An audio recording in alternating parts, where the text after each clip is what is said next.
আমি না, ওইটা এখন আর বলার দরকার নাই। আপনি যখন আসবেন না, তখন বুঝতে পারবেন। শোনেন, একটা কথা বলি। হ্যালো।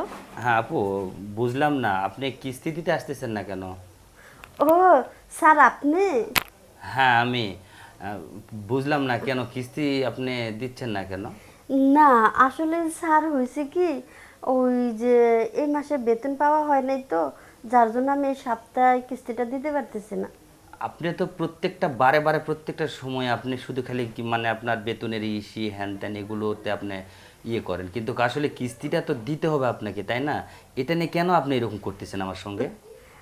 স্যার, সামনের সপ্তাহে দিয়ে দিই।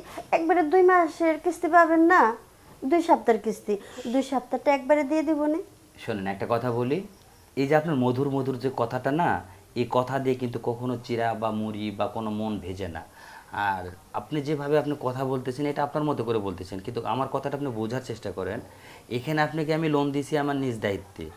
আর এখানে আপনি আমার সাথে অনেক রিকোয়েস্ট করছেন, তাহলে সেখানে যদি আপনি আমার এই কথাটা না মানেন, তাহলে আমি আপনার সাথে কি করব বলেন তো? স্যার, কি করব বলেন, যখন আপনার লোনটা উঠাইলাম, লোনটা নেওয়ার পরে বাড়িটা করলাম, বাড়িটা করার পরে ধরা খেয়ে গেলাম। এখন এই জন্যই তো আপনার টাকাটা দিতে পারতেছে না। না না, ভাবছিলাম দোতলা কমপ্লিট করে ভাড়াটা উঠলে আপনার কিস্তির টাকাটা হয়ে যাবে। এখন কপালটাই খারাপ, দোতলা কমপ্লিট হলো না, ভাড়া উঠলো না। আপনি একটা জিনিস সবসময় ভুল করে বসেন, সেটা হলো যে আপনার স্বামী নাই, আপনি কেন এত টাকা পয়সা তুলে আপনি মাথায় প্যারাটা নিয়েছেন বলেন তো? না, ভাবছিলাম যদি দোতলায় ভাড়া দিই তাহলে অনেকগুলো টাকা পাবো, এই জন্য।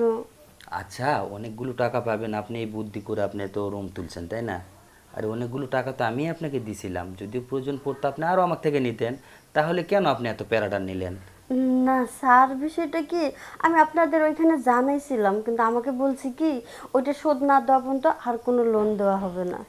শোনেন, এখানকার এই মানে আপনি এই কর্মকর্তাটা আমি, তো আমার সাথে সব কিছু যদি আপনি শেয়ার করেন। হ্যাঁ, তাহলে একটা কাজ করি, কালকে আপনি আমার বাসায় আসেন। আপনার বাসায় আমি কালকে যাব?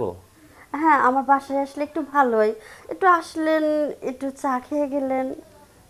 না না, আসলে আপনি যে চা খাওয়ার দাওয়াতটা দিলেন আমি খুব খুশি হলাম, কারণ আপনার চা কোনো দিন আপনার হাতের চা খাই নাই তো। তো যাই হোক, না খেয়েও আমি খুব খুশি হয়েছি, কিন্তু আপনি হঠাৎ করে আমাকে আবার চায়ের দাওয়াত দিলেন, বুঝলাম না। না, হঠাৎ করে বলতে কি, এই যে আপনি বললেন যে আপনার কাছে যদি আমি বলতাম তাহলে আমার লোনটা পাস হয়ে যেত, তাহলে যদি আপনি আমার বাসায় এসে যদি লোনটা পাস করে নিতে পারি। হ্যাঁ, আপনার লোন তো আরও পাস হবে। আপনি যখন নিজের মতো করে আমাকে নিয়ে সাজিয়ে থাকতে চাবেন, তাহলে তো অবশ্যই আপনার লোন আমি পাস করে দেব। কিন্তু না, আপনি তো সাজিয়ে গুছিয়ে না, আর মূল বিষয়টা আপনি যদি আমার বাসায় আসতেন না, তাহলে আমার লোনটাও পাস হয়ে যেত, তার সাথে। হ্যাঁ বলুন। আমি না, তো ওইটা এখন আর বলার দরকার নাই। আপনি যখন আসবেন না, তখন বুঝতে পারবেন। শোনেন, একটা কথা বলি। আপনার মতো করে আপনি যদি সব কিছু গুছিয়ে নিতে পারেন, তাহলে আপনার লোন কে দেবে না? আর আমি তো আছি আপনার টাকা দেওয়ার জন্য। কারণ আপনাকে তো টাকা দিচ্ছি না, টাকা আমি দিচ্ছি আমার ভালোবাসাকে। আমি আপনাকে যেটুকু ভালোবাসি, আর আপনি আমার প্রতি যেরকম একটা মুগ্ধ সহানুভূতি দেখান, সেক্ষেত্রে আমি আপনাকে শুধু একটু গিফট করতে চাইছি।